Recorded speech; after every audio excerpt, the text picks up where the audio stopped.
I, 28F, have been married to my husband Jack, 30M, for 3 years now. We live with his parents Mary, 55F, and David, 58M, in their house. This whole situation started mainly because we were trying to save money for our own place, but now I regret that decision more than anything else in my life. My childhood was never great to begin with. I lost both my parents in a car accident when I was 15, and after that, I went to live with my aunt. She was nice enough to take me in, but she already had 3 kids of her own to take care of. I never really felt like I belonged there. I was more like a guest who stayed too long. I focused on my studies, got good grades, and eventually landed a decent job at an accounting firm. I met Jack at a friend's wedding 4 years ago.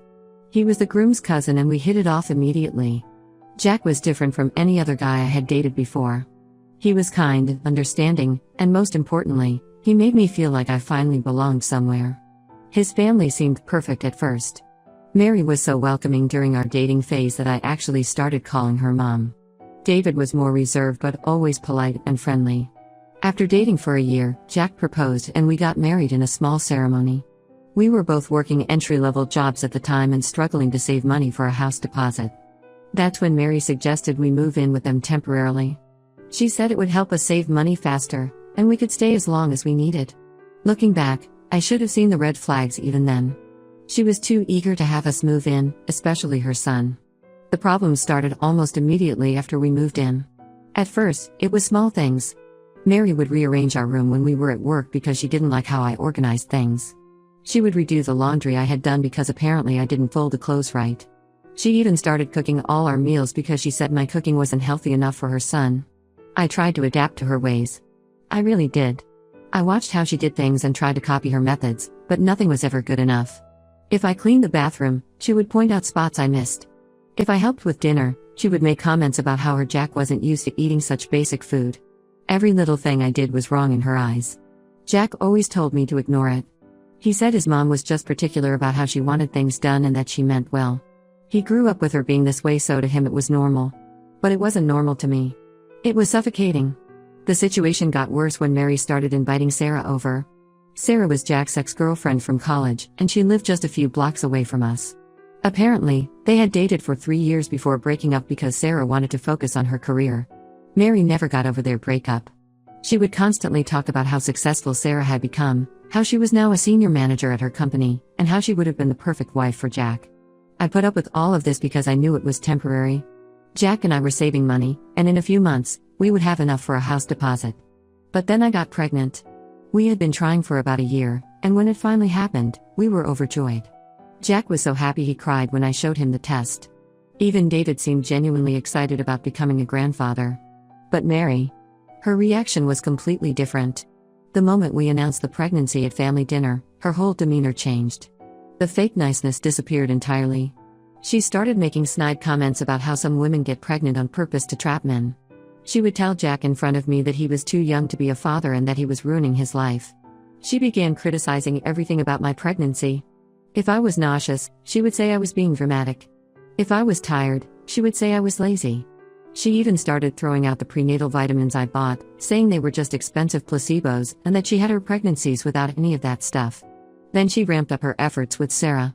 She started inviting her over almost every weekend for dinner. She would make comments about how Sarah still looked so fit and slim, unlike some people who let themselves go. She would deliberately bring up memories from when Jack and Sarah were dating, talking about how perfect they were together. The final straw was my baby shower last month. I didn't even want to have it at their house, but Mary insisted. She said it would look bad if the grandmother-to-be didn't host the shower. My friends offered to host it at their place, but Mary threw such a fit that Jack convinced me to let her do it to keep the peace. The party started okay. My friends came, some of Jack's relatives were there, and even some of our co-workers showed up. Mary was playing the perfect hostess, telling everyone how excited she was to become a grandmother. But then, right as we were about to open the gifts, she made her announcement. She stood up in front of everyone and said that she had an important announcement to make.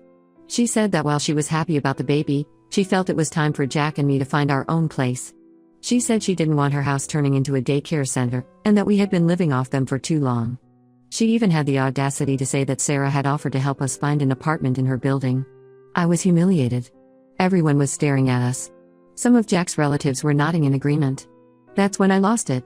I stood up and told everyone exactly how Mary had been treating me. I told them about how she tried to break up my marriage by constantly bringing Sarah around. I told them about how she threw out my vitamins and made me feel worthless every single day. I told them everything. Mary started crying, saying I was making things up. David tried to defend her, saying I was probably just emotional because of the pregnancy hormones. But my friends had seen enough of Mary's behavior over the past few months to know I was telling the truth. The party ended abruptly after that.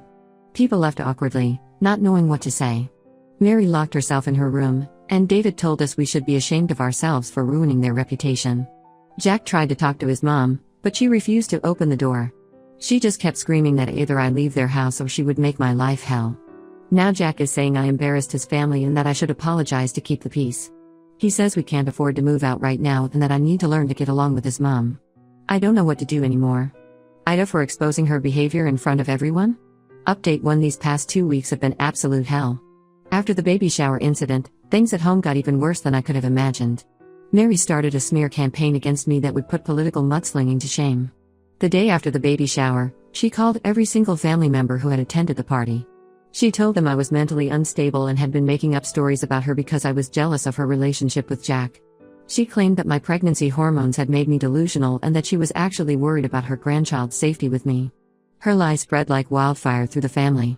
Jack's aunts and cousins, who had always been nice to me, started calling and texting me constantly.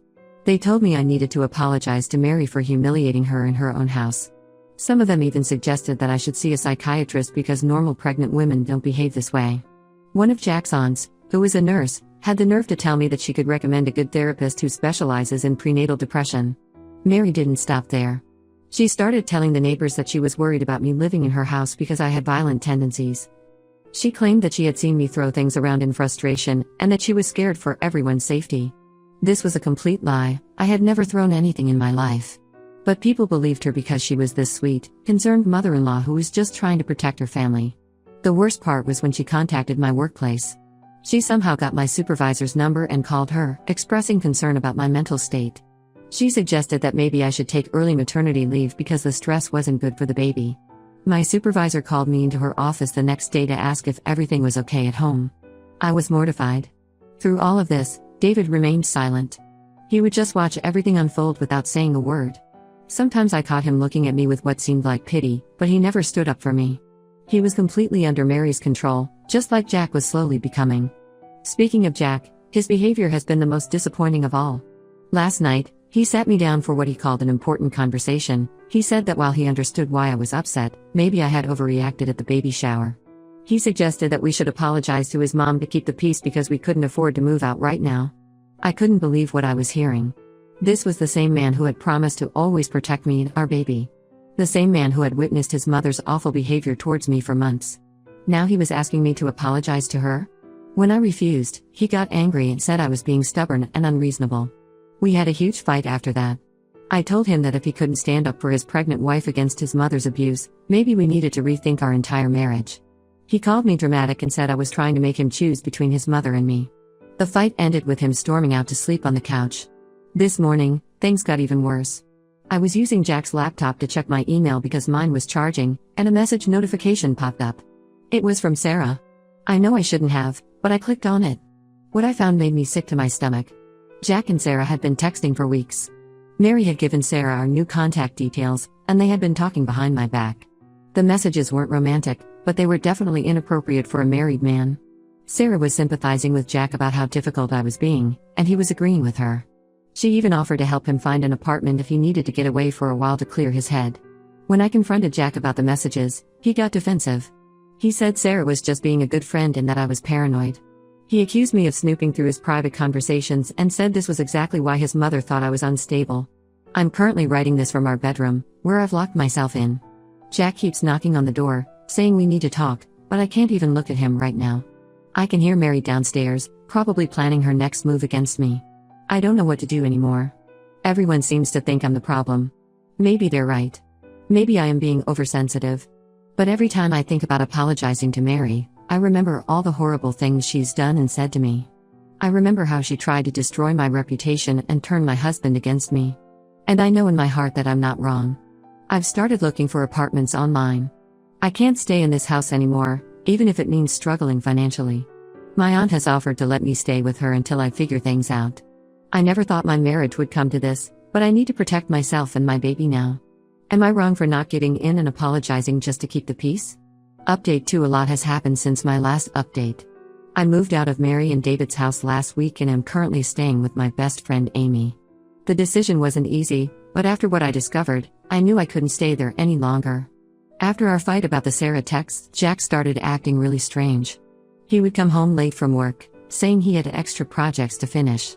He stopped sharing meals with me and started eating dinner with his parents downstairs instead. When I asked him about it, he said he was trying to keep the peace in the house and that I was making things difficult by refusing to apologize to his mother. One day, while Jack was at work, I overheard Mary on the phone with someone. She was talking about nursery colors and furniture placement.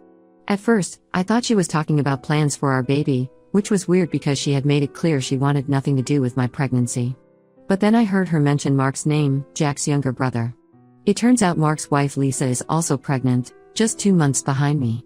Mary had been planning to turn our room into a nursery for their baby. She had known about Lisa's pregnancy for months but kept it secret from me. She had been planning to kick us out so Mark and Lisa could move in instead. When I confronted Jack about this, he finally admitted that he knew about it too. He said his mother had approached him about it weeks ago. Apparently, Mark was having financial troubles and needed a place to stay. Mary had convinced Jack that it would be better for everyone if we moved out and found our own place. He said he didn't tell me because he didn't want to stress me out during my pregnancy. But that wasn't even the worst part. While I was packing my things to leave, I found a stack of house listings in Jack's drawer.